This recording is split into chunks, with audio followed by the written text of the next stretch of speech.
来看嘉义市去年因为疫情许偌真侪活动拢停办，今年疫情发展好，就恢复举办咯。最近就有囡仔真期待的一寡科学营队，咱做伙来看卖。囡仔真足听老师教的内容，这项参加的教材，要互囡仔哪算哪学电脑知识。这个教具可以让我比较了解线路，大概要怎么装。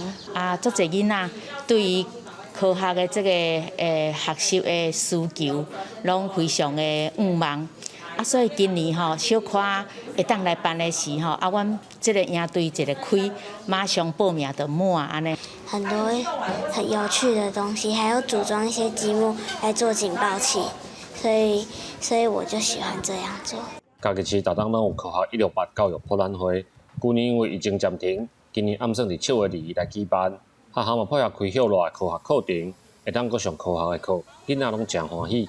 操控的时候很紧张，手会抖。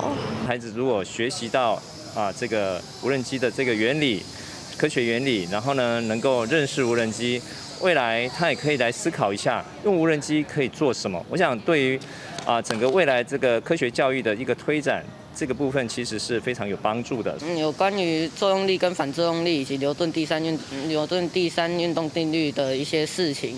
然后透过这个事情，我们可以学到，就是说，这无人机它是怎么飞上去跟降下来的。学校表示，许多时间的科学课程，拢会配合科学168教育博览会的内容，互囡仔会当哪算哪学科学知识。